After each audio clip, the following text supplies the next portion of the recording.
From space, Earth looks like a smooth, round marble. But the view of Earth here, at ground level, gives quite a different impression. Here, the Earth looks sharp and jagged. What's the surface of the Earth like where you live? And how does this affect your everyday life? What's the Earth like beneath your neighborhood? And what's it like several kilometers below the surface? During the next few minutes, we're going to explore these questions and many more as we explore some of the surface features of the Earth and the characteristics of Earth's interior.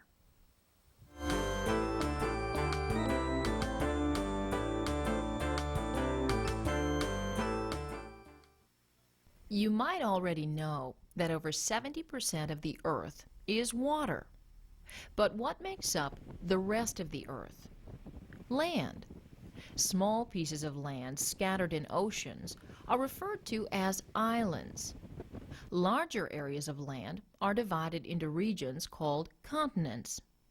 There are 7 major continents: North America, South America, Asia, Europe, Africa, Australia, and Antarctica. Antarctica and Australia are isolated and are not connected to other continents. But North America and South America are connected to one another by a narrow strip of land in Central America. And Europe and Asia appear as one complete landmass, often referred to as Eurasia.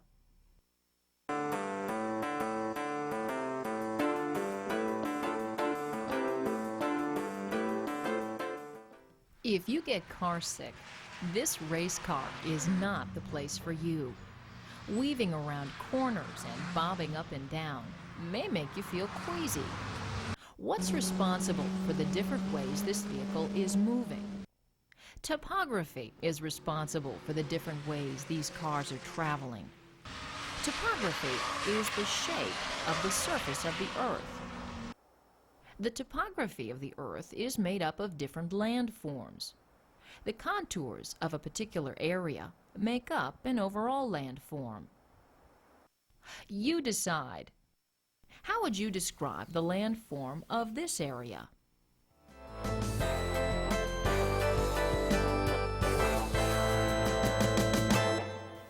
This area is relatively flat and is called a plain, a large, flat, expansive landform. There are 3 major landforms: plains, mountains, and plateaus. Let's take a closer look at these landforms.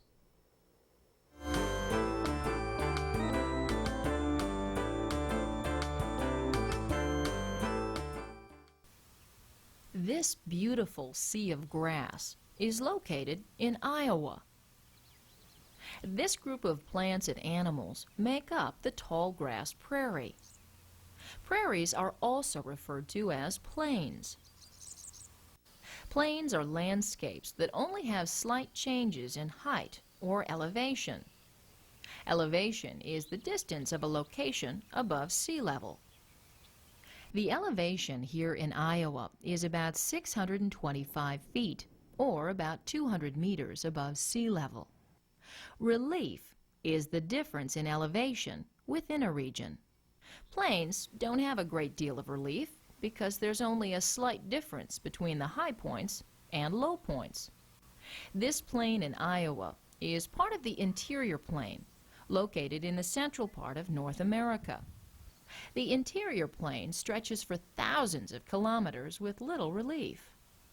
Much of the interior plain of North America possesses fertile soils which once supported fantastic wildlife, such as the American bison and elk.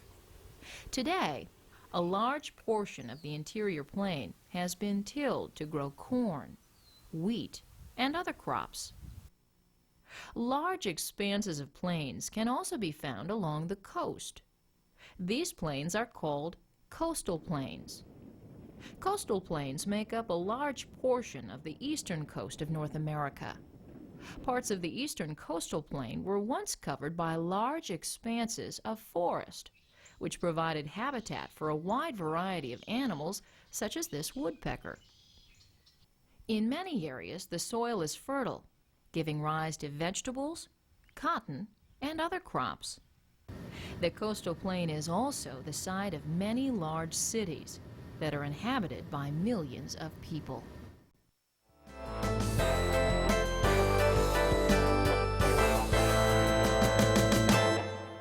Plateaus are a second type of landform. Whereas plains are expansive regions with relatively low elevations, plateaus are high, flat regions with elevations of over 600 meters. The Colorado Plateau is one of the most dramatic plateaus in North America, stretching for hundreds of kilometers. Here in Bryce Canyon National Park in Utah, these unusual column-like features have been cut out of the Colorado Plateau. Over many years, water has eroded away the upper portion of the plateau, while more resistant rocks remain. The Colorado River cuts deeply into the Colorado Plateau, forming the Grand Canyon. Here, many layers of rock are visible. In some places, they're nearly 1.5 kilometers, or 1 mile, deep.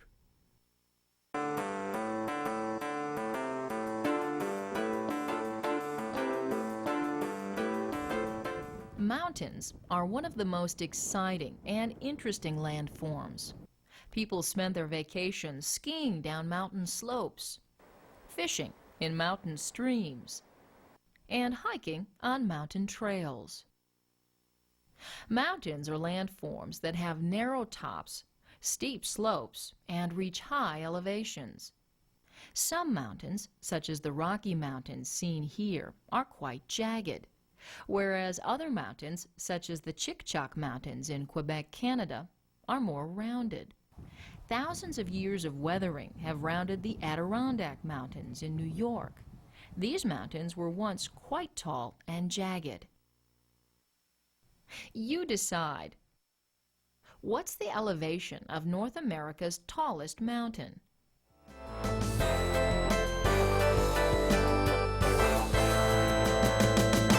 Mount Mckinley, also called Denali, is North America's tallest mountain. It's 6,194 meters tall. That's over 3.5 miles high. Denali and most other mountains exist in groups called mountain ranges.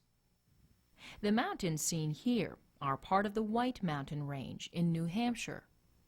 And these mountains in Vermont are part of the Green Mountain Range. These different mountain ranges are part of a larger mountain system. They're part of the Appalachian Mountain System, which stretches from Georgia all the way up into Quebec, Canada.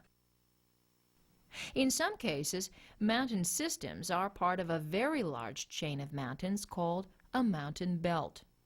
For example, the Sierra Nevada mountains are part of the Circum-Pacific Belt, which encircles the Pacific Ocean.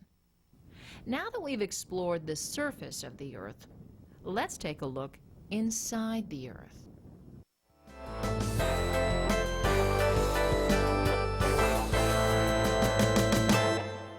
You've probably seen big holes, such as this quarry dug in the earth. But relatively speaking, this hole is actually quite shallow. We live and play on top of the earth. Beneath us are layers of materials that extend for thousands of kilometers to the center of the earth. If you were to dig a giant hole to see the earth's center, what would you see? You'd observe several changes. First, you would notice that the chemical composition of the materials inside the earth change as you dig deeper. Second, you'd notice that the density of the materials increases with depth. And the third thing you'd notice is that the pressure and temperature increase as you get closer to the Earth's center.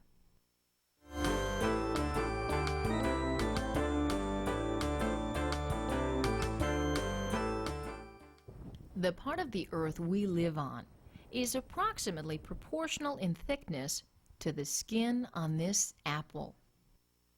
The outermost layer is the lithosphere. The lithosphere is the relatively cool, rigid part of the Earth on which we live. The lithosphere is between 50 and 100 kilometers thick, extending downward into the Earth. At least 7 major plates make up the lithosphere. For example, the North American plate holds the North American continent and also extends halfway across the Atlantic Ocean. Beneath the lithosphere is a physical layer called the asthenosphere. The asthenosphere is 130 to 160 kilometers thick. The asthenosphere is warmer than the lithosphere and has a thick, gooey texture similar to hot fudge. The hot molten material in the asthenosphere rises and sinks in circular flows called convection currents.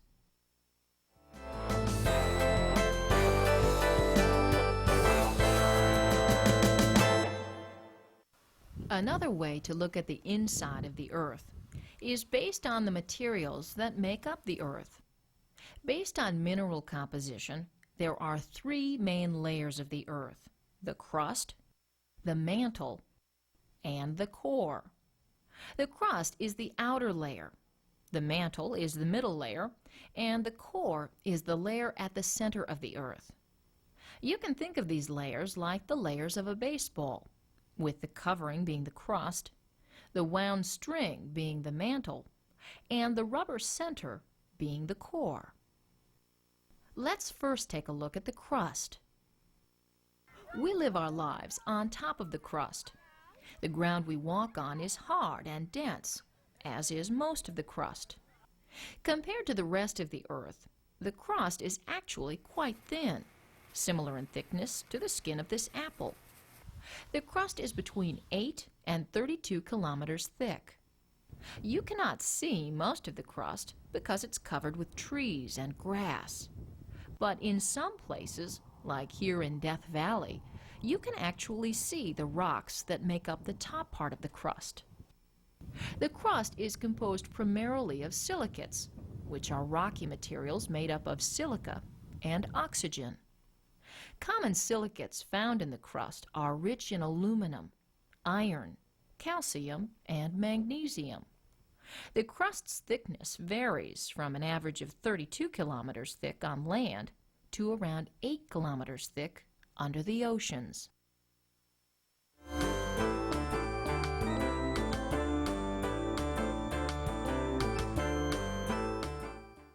Beneath the crust lies the mantle. No person has ever seen the mantle, but scientists have a good idea of what it's made of. The mantle makes up most of the volume of the Earth, over 80%. It extends to a depth of around 2,900 kilometers below the surface. By studying rock samples from volcanoes and from the floor of the ocean, scientists believe that the mantle is made predominantly of the elements silicon, oxygen, magnesium, and iron. The mantle has 2 main parts, the upper mantle and the lower mantle.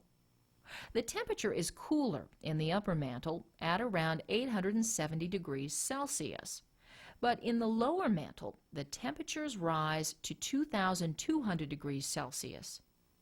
At these temperatures, rock becomes molten or liquid and has the ability to flow and change form.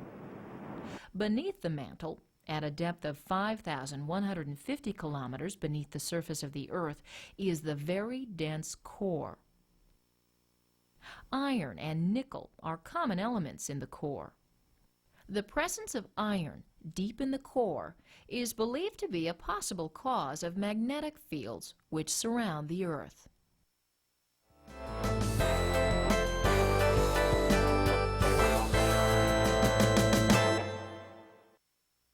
During the past few minutes, we've explored the major topographical landforms that make up the Earth, including large, relatively flat plains, high flat regions called plateaus, and tall, steep-sloped mountains.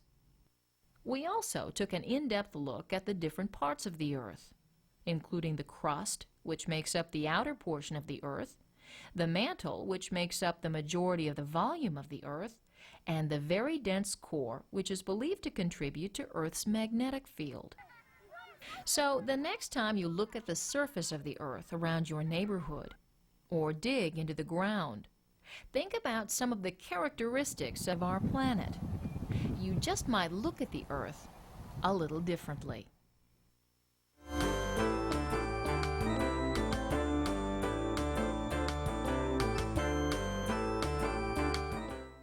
Fill in the correct word when you hear this tone. Good luck, and let's get started. Number 1. Is the shape of the Earth's surface.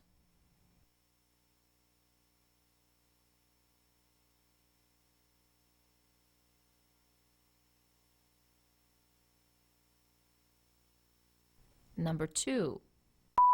Are large, relatively flat landforms.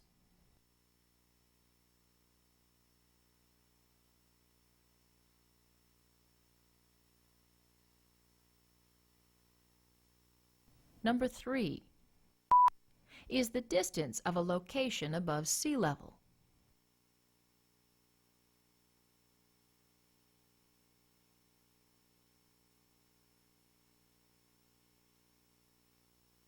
Number 4. Is the difference in elevation in a place.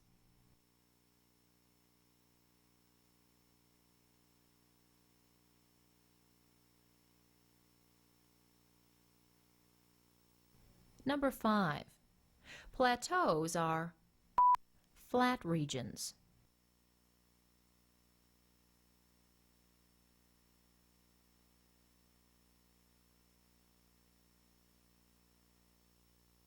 Number 6. A group of mountains is called a mountain.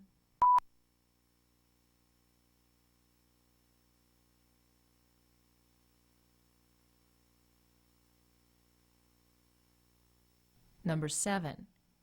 At least major plates make up the lithosphere.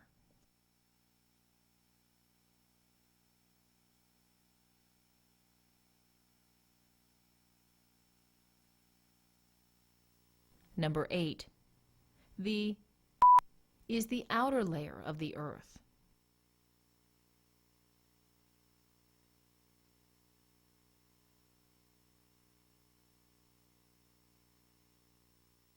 Number 9. The mantle makes up most of the Earth.